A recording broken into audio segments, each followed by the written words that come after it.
আকাশে ছোঁয়ার গল্প সাজাই শূন্যে ওড়ার ছন্দে মেতে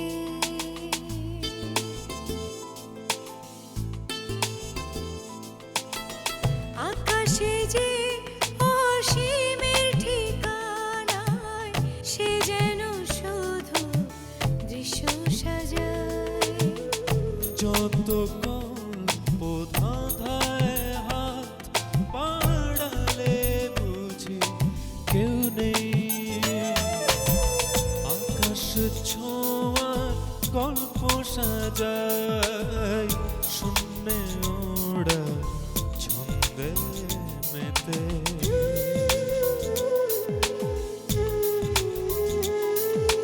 ধাউন্ত তোমার গতি ছুটে চলে অবিচল আমার আঙিনা প্রজাপতি চঞ্চল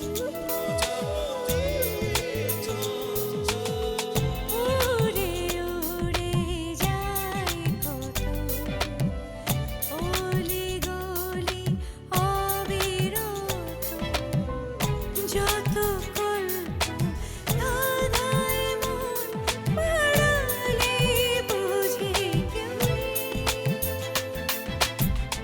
আকাশে ছোঁয়ার গল্প সাজাই শূন্যে ওড়ার ছন্দে মেতে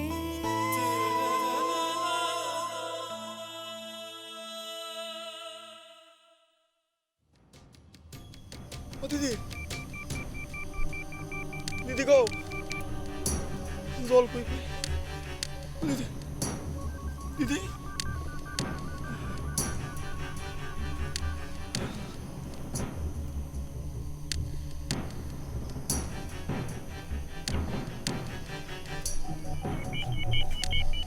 দিদি গো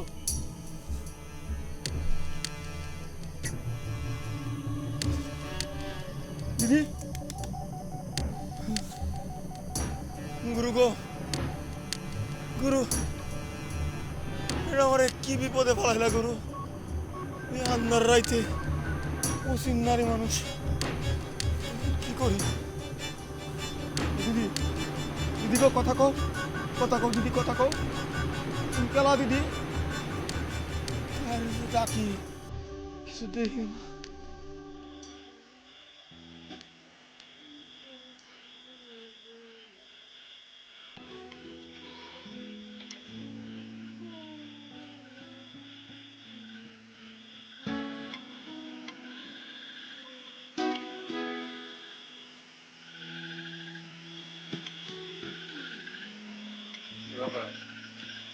তুমি তো এত রাত পর্যন্ত যাবো না আর জানলাম কাল তো চলে যাবো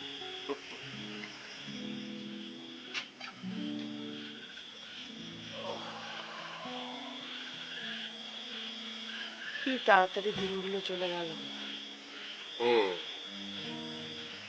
এই জায়গাটা তো তোমার খুব পছন্দ হয়েছিল তাই না শহরে থাকার মজাই আলাদা যখন তখন সিনেমা দেখতে পারা যায় তাই না একটা সিনেমা দেখেছে সেটা আবার খোটা যায়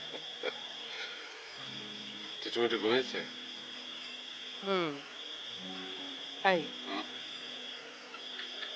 তুমি তোকে দীপার কাছে দিয়ে আজকে তুমি দিয়েছো না তুমি দে।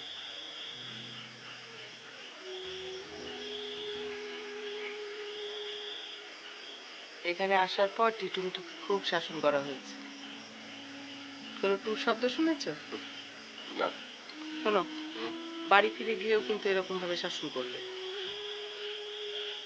মেয়েটা এত ভালো পরীক্ষা দিল ছেলে দুটোর পড়াশোনার দিকে লক্ষ্য রাখতে হবে না তা তো হবে তুমি তো আবার শাসন করতেই জানো না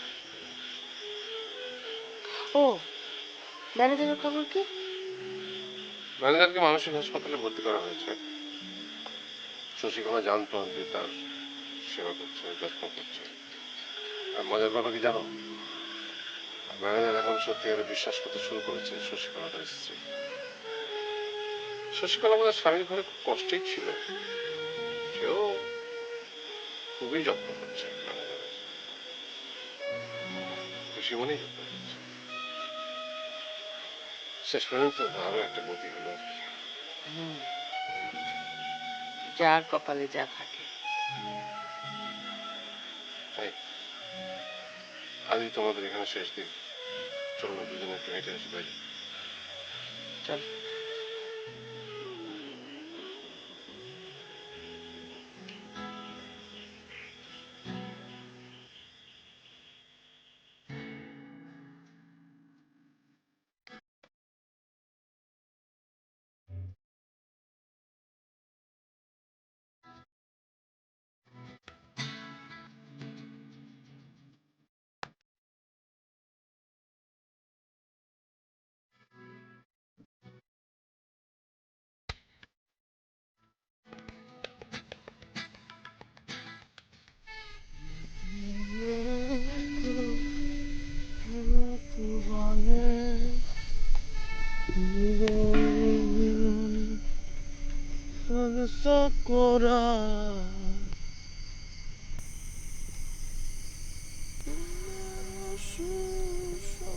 আপনি আমাকে বাঁচালেন কেন?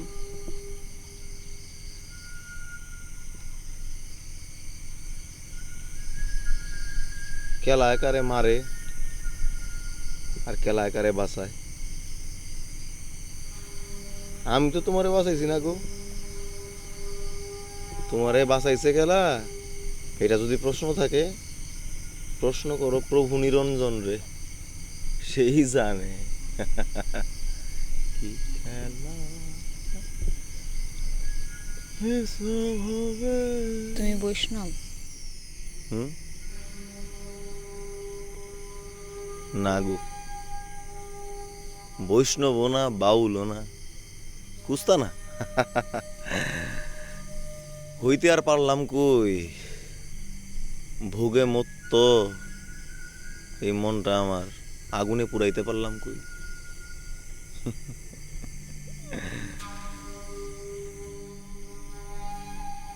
চলো গো, তোমার ঘরে দিয়ে আসি। তোমাকে আমি বললাম না যে আমার ঘর নেই, বাড়ি নেই, সংসার নেই, আমার আপন কেউ নেই? মা গোমা, অভিমানও আছে দিয়ে আবার। অভিমান করে কইছো গো দিদি, অভিমান করে কইছো গো, অভিমান। এমন ভাগ্য কি কারো আছে যে জগৎ সংসারে আপনজন কেউ নাই? এমন সৌভাগ্য? সংসারে আপন কেউ না থাকা কি তুমি সৌভাগ্য বলছো? তাইলে আর কি? শুনো গো কন্যা, এই ভূমণ্ডলের 3 ভাগ জল আর 1 ভাগ মাত্র স্থল, মাটি। আপনজনের আশায় থাকলে জীবনের 3 ভাগ কান্নার জলে জলে ভাসতে হইব, আর বাকি 1 ভাগ মাটিতে শুয়ে শুয়ে। এই জগতে যার আপনজন কেউ নাই গো, সে হইল বাতাসের লাহান মুক্ত।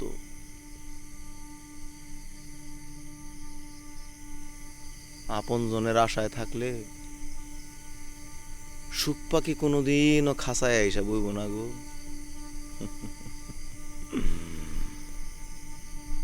পাখি কিন্তু বাতাসের কাছে যায়, বাতাস কিন্তু সুখ পাখির কাছে যায় না। পাখি যায় তার আশ্রয়ের জন্য, জীবনের জন্য। আচ্ছা, এখন তুমি কও গো কন্যা, জগৎ সংসারে যার আপনজন কেউ নাই, তার চেয়ে সৌভাগ্যবান কি আর কেউ আছে?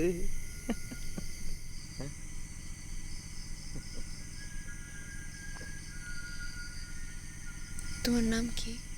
নাম? নামটা যে আমার কি তা মাঝে মাঝে নিজেই ভুলে যাই। কতদিন কেউ কই না তো। আসিল একটা নাম আছিল আমার, বাপ মায়ে ডাকতো কাকন, কাকন।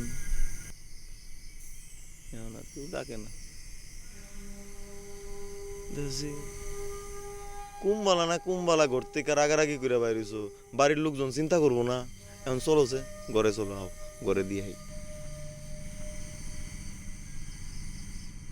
না বৈষ্ণব, এই সংসারে আমাকে বোঝার মতো কেউ নেই, তাই এই দেহের খোলসটাকে ধ্বংস করার জন্যই আমি আত্মহত্যা করতে চেয়েছিলাম। নিজের জন্মকে অভিশাপ দিতে দিতে নিজেকে ধ্বংস করতে চেয়েছিলাম, কিন্তু তুমি কি শোনালে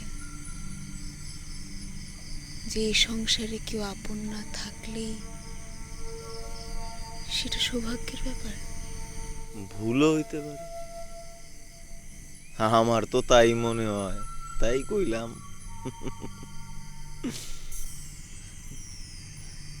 আচ্ছা বৈষ্ণব, তুমি কি আমাকে তোমার সাথে নেবে?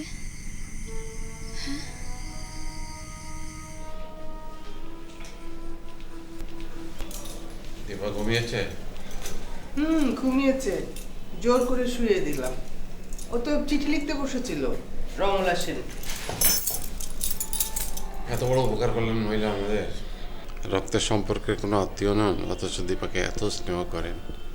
একটা ধন্যবাদ তো তার প্রাপ্যই। শুয়ে পড়ো। তুমি? আমার ঘুম আসছে না, আসবো না আর আসবেও না। ঘুমাতে তো হবেই, কাল সকালে বাড়ি যেতে হবে না? আচ্ছা, যে ভদ্রলোকের আসবার কথা ছিল তিনি তো আর আসলেন না। তুমি আবার তাকে নিয়ে ভাবতে শুরু করেছো? আচ্ছা, লোকটা প্রতুলবাবু না তো? হতেও পারে।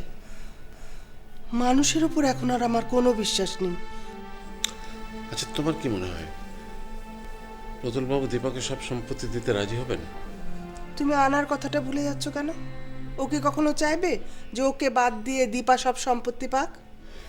কিন্তু প্রতুলবাবু যদি নিজে দীপাকে সবকিছু দিতে চান, ওই কাজের জি কেমন করে আটকাবে? আমার মনে হয় না। প্রতুলবাবু যেমন লোক, নিজে যোগাযোগ করে দীপাকে সম্পত্তি দেবে, এটা আমার কখনো মনে হয়নি। তাহলে এক কাজ করি, প্রতুলবাবুকে চিঠি লিখে জানিয়ে দিই দীপার সম্পত্তির দরকার নেই, ও কোনোদিন দাবিও করবে না। তাহলে ভদ্রলোক নিশ্চিত হবেন, আর হরদেব ঘোষাল আর বিরক্ত করবে না। তাই যদি হয় তাই করো, আমি আতঙ্ক চাই না। সংসারে সম্পত্তির দরকার আছে, কিন্তু এই সম্পত্তির জন্য তোমার আমার ঘুম হবে না, এটা আমি চাই না।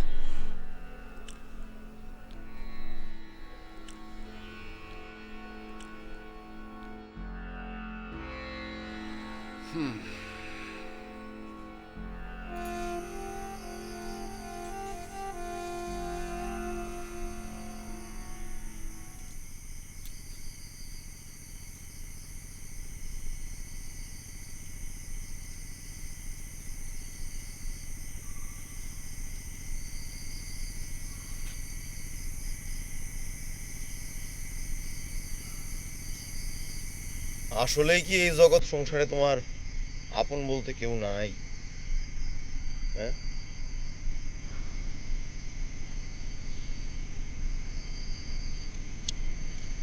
না, নেই। যা ছিল বিসর্জন দিয়ে এসেছি।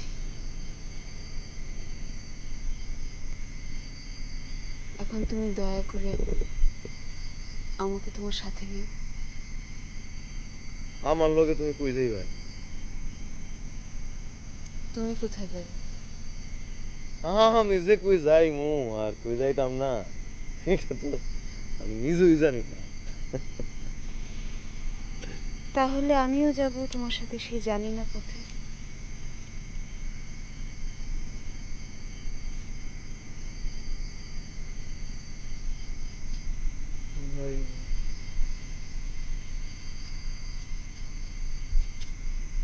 কিন্তু কিন্তু কি? তুমি ভিক্ষে করে খাও, আমিও খাবো। তুমি পথে ঘাটে শুয়ে থাকো, আমিও থাকবো।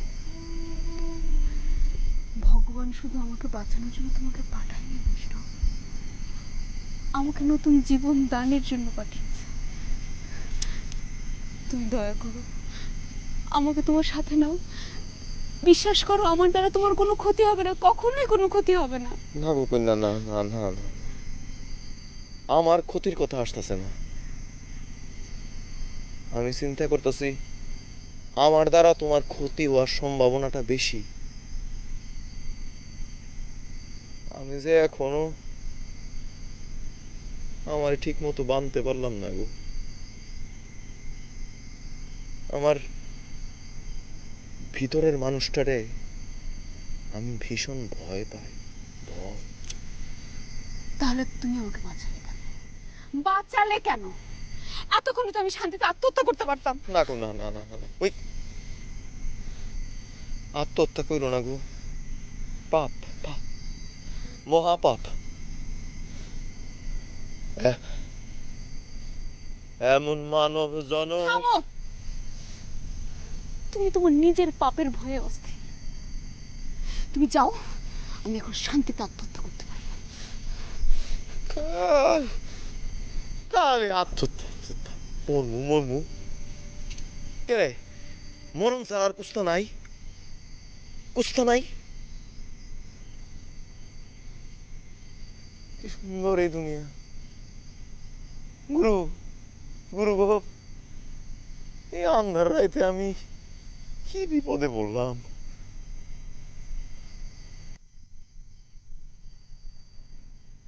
না গো, সত্যই আমার লোকে যাই ভাই।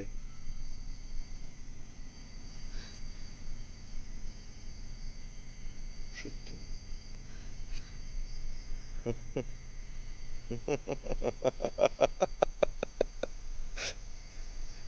যাই ভাই যখন লোভ, আমার একতারাটা লোভ।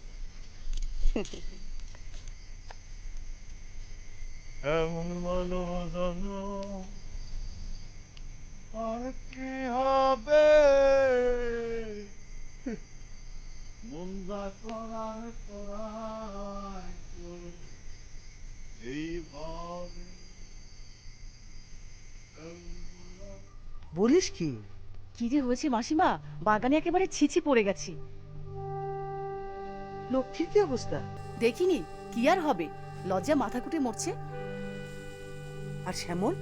শুনেছি কোন আকড়া যেন মাতাল হয়ে পড়ে আছে, আর এ ফাঁকে ললিতা পালিয়েছে। ছি ছি ছি ছি ছি, কি কেলেঙ্কারি! আচ্ছা, ললিতা কি একা পালিয়েছে না কাউকে সাথে নিয়ে পালিয়েছে? আরে না, কে যেন বললো ওর সাথে একজন লোকও ছিল। ছি ছি ছি ছি ছি। আমি জানতাম এই মেয়ে যে চাল চলন একটা দুর্ঘটনা যে ঘটাবেই, তা আমি জানতাম। কি দুর্মতি! মাসিমা, শ্যামলের সাথে ওদের বনিবনা হচ্ছিল না, প্রতিদিনে ঝগড়া করত, আর প্রতিদিন রাতে মদ খেয়ে শ্যামল বাড়ি ফিরত। আরে বাবা, স্বামী মদ খায় বলে কি অন্য লোকের সাথে চলে যেতে হবে? আরো তো অনেকে স্বামী মদ খায়, তারা কি সংসারে আগুন লাগিয়ে অন্য লোকের সাথে চলে যায়? মাসিমা, ওদের সংসারে অন্য কোনো ঝামেলাও থাকতে পারে। যতই ঝামেলা থাকুক, আমি জানতাম এ ললিতারই দোষ। ও হতে যাত্রা করা মেয়ে, ওর কি মতিগতি ঠিক আছে? যাত্রা করা মেয়েরা ধর্ম সংস্কার মানে না, একটার পর একটা পুরুষ ধরে, যখন যা ইচ্ছে তাই করে। ওরা হচ্ছে পুরুষ খেকো। আসলে মাসিমা, যাত্রা, সিনেমা, নাটক এগুলো মানুষের মনকে অস্থির করে তোলে, এগুলো করা ঠিক না। শুধু করা, এগুলো থেকে দূরে থাকতে হবে। এগুলো দেখাও পাও। রাম রাম রাম রাম রাম।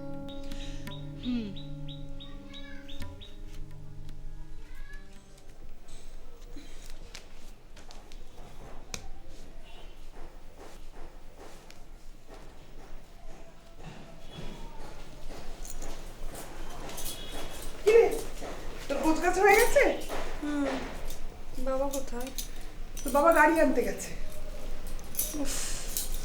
এত দূর রাস্তা যেতে হবে ভাবতেই আমার শরীর খারাপ করছে। কি রে, বেশি শরীর খারাপ লাগছে? ওমা, গায়ে তো জ্বর, কি করব? এখন কিছু করতে হবে না, যা করার বাড়ি গিয়ে করো। এই, তোকে কাল রাতে যা বলেছিলাম মনে আছে তো? কি? তোর ঠাকুমাকে বলবি না যে আমরা সিনেমা দেখতে গেছিলাম। বলেছি তো বলবো না। আচ্ছা মা, আমার সিনেমা দেখা ঠিক না কেন? আমি বিধবা বলে? না রে, কেউ যদি মনে করে যে এটা করা উচিত না, ওটা করা উচিত না, তারপর উনি যদি বয়স্ক হন, তাহলে সত্যি কথাটা আগ বাড়িয়ে বলে তাকে দুঃখ দিয়ে কি লাভ? আর যদি তোমার টিটু মিঠু ঠাম্মাকে বলে দেয়? আরে না না, বলবে না, আমি বারণ করেছি না। আর যদি বলেই দেয় তো বলবো যে রামায়ণ মহাভারতের ছবি দেখেছি। ওই তো তোর বাবা এসে গেছে।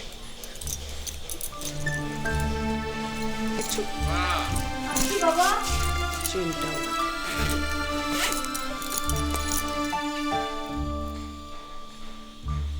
কি সুন্দর বাড়ি! ইস, আমার যদি এরকম একটা বাড়ি থাকতো।